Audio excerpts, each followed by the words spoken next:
अगर आप मेरे पास मेरा नाम कोमल साहब है। मेरा क्वेश्चन है तारिक साहब से। इनका कहना था कि 2018 में पीटीआई कंधों पे बैठ के इक़्तिदार में आई, तो मैं इनसे सिर्फ ये पूछना चाहती हूँ कि शहबाज शरीफ 2021 से 22 से क्या करने जाते थे गाड़ी की डिक्की में बैठ के, कहाँ जाते थे, क्या होता था? मुझे बस इस बात का आंसर चाहिए। Thank you.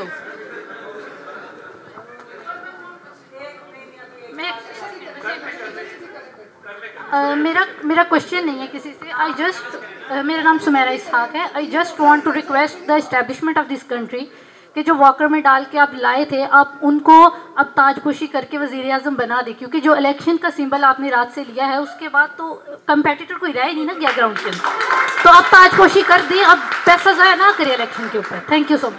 आप दोनों के कमेंट से सवाल तो इसमें था नहीं, मगर मैं आपको ये जरूर बताना चाहता हूँ, हिस्ट्री पढ़ना ना छोड़ें थोड़ा। चले वो आपकी राय है ना, आपकी राय है ना, आपकी राय है। आप डिक्की की बात कर रही हैं, आप जवाब देने दें। आपने पूछ लिया सवाल। आप डिक्की की बात कर रही हैं, इधर दम करवाने जाते रहे हैं, जाली पीर बनवाते रहे। Don't, let's not go there, let's not.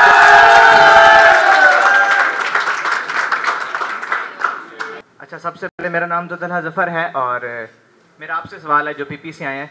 मुझे खुशी इस बात की है कि यही लोग थे जो कि इनके जो अपना chairman peoples party Nawaz Sharif साहब के या शहबाज शरीफ साहब के कैबिनेट में थे, और वही लोग अब कुछ ना कुछ सॉफ्ट कॉर्नर रखते हैं पीटीआई के लिए। सबसे पहले इस बात की खुशी है कि आहिस्ता आहिस्ता वो, जैसे हम सुनने था कि चोर जब चोरी कर लेते हैं उसके बाद देखते हैं कि अब किसने क्या चीज़ लेनी है, तो खुशी मुझे इस बात की है। सवाल आपसे है अपना अता तारड़ साहब के, आपको नहीं लगता कि जब इलेक्शंस हो जाएंगे, क्योंकि पीटीआई के तमाम कैंडिडेट अब आज़ाद उम्मीदवार लड़ रहे हैं, उसके बाद इनके साथ वैसे किया जाएगा जैसे बाई इलेक्शन में लोगों को रिवेंजफुल पॉलिटिक्स को देखते हुए इस तरह किया गया कि उनको दोबारा बाय आर्म फोर्सेज है जैसे ही उनको दोबारा से उनको ब्लैकमेल करना? मैं पहले बात कर लूं बेटा, आपको जो ट्रेनिंग दी गई है ना, चोर कहना हर एक को, इसको इस पार्ट को अपने जेहन से निकालें। अब चोर चोर चोर, ये इमरान खान साहब ने सबसे बड़ी ज्यादती की है इस यूथ के साथ कि हर एक को ये चोर से अब शुरू करते हैं बात और चोर पे ख़त्म करते हैं।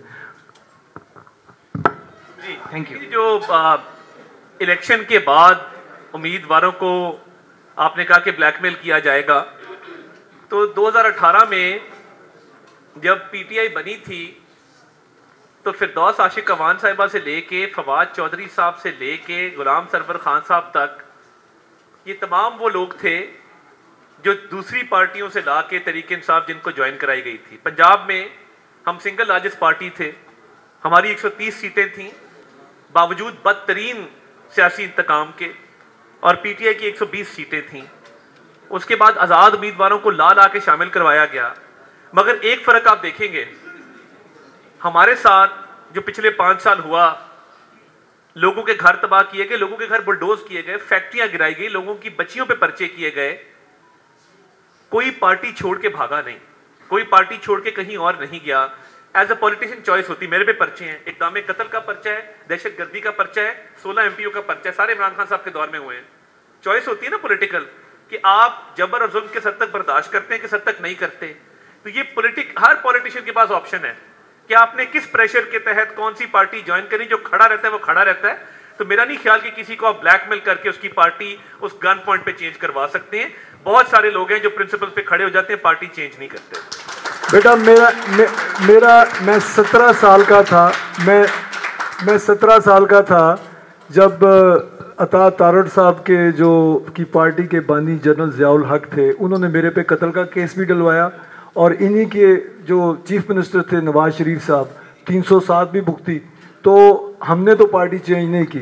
तो अगर आपके लोग पार्टियां चेंज कर रहे हैं तो इट मीन्स उनकी कमिटमेंट में फ़र्क है। कमर, आप एक सवाल करना चाहते हैं? माइक पता नहीं किधर है।